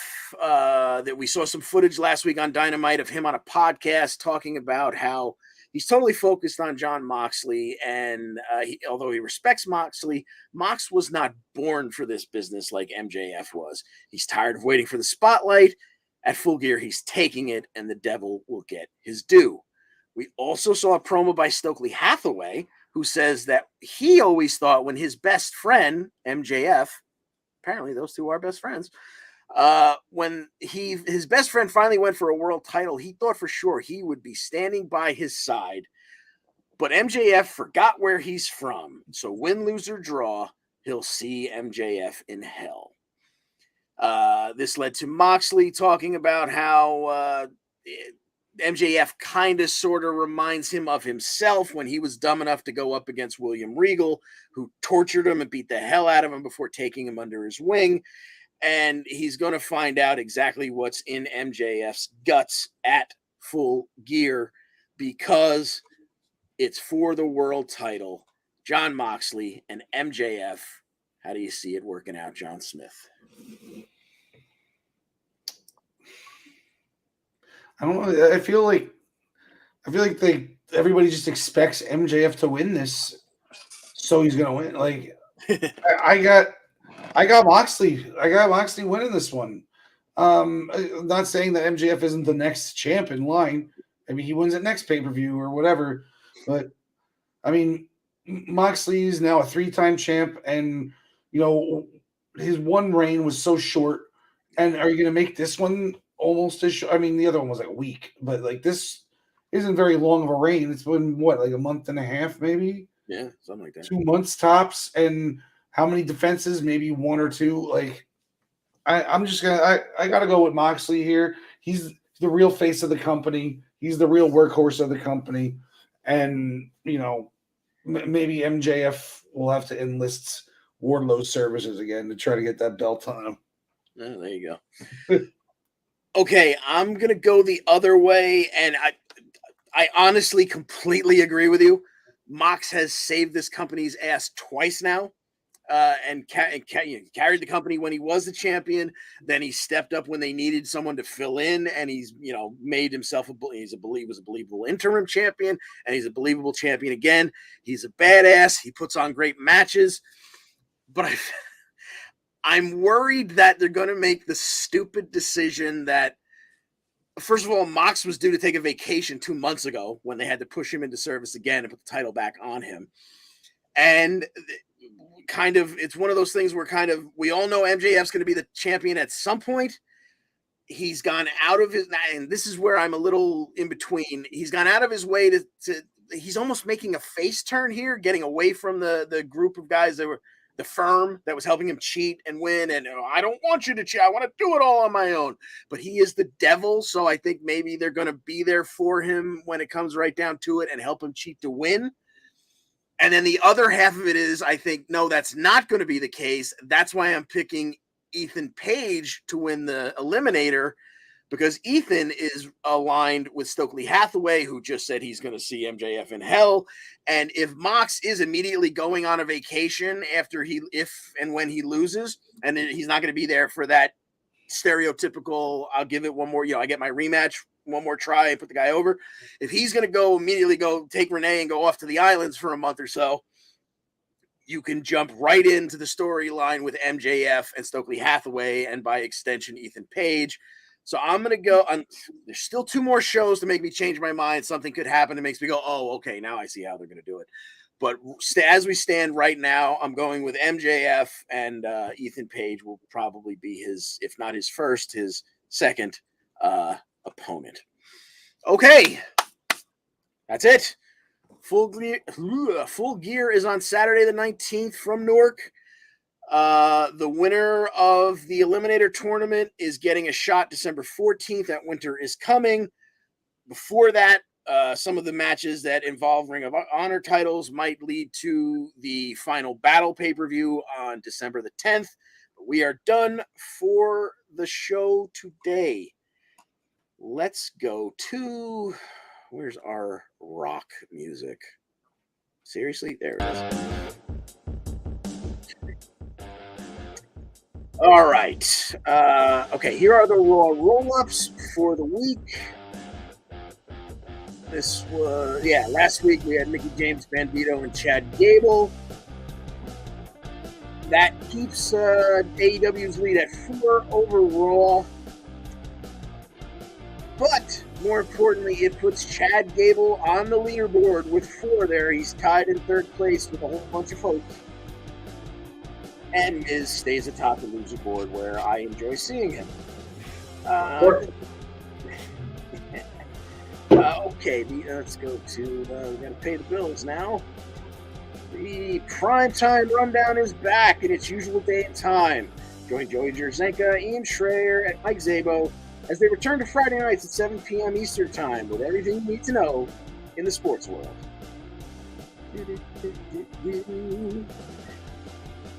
You know what? Let's take a peek at how we did in the Survivor pool. We actually had a decent week for a change, except Tyler, who didn't bother to get a pick in. And we gained a little bit of ground, although we're still 5 behind in the win column. Moving along, do you have an interest in becoming a sports reporter? You want to be asking high-profile coaches and players questions in person? Are you a college student looking to break into the sports media industry and looking to write about your favorite team? The Eastern Observer is looking for interested candidates to join the family for college credit. Look no further, aspiring writers, social media specialists, content creators, etc. You can inquire, by emailing eosports3@gmail.com. We're looking forward to having you join the Eastern Observer family. The Black Cats NYC, they are the official band of the Eastern Observer, and wherever you get your music, you can get their album Free Cake. It's out now. Play loud. As always, the Essential Wrestling Podcast is sponsored by Pro Wrestling Pick'em, the internet leader in sports entertainment pick'em pools. Join us in the EWP public pool, play against us, or create a private pool and play with you and your friends. PWP.com, play against your friends, play against the universe, and you know how the rest of that goes. Back in time. That was probably the longest piss of my life. That's going to do it for us. But we will be back here again next week with episode 127 at 5 p.m. on all our viewing options. However you're hearing or watching right now, you can come right on back and join us again next week.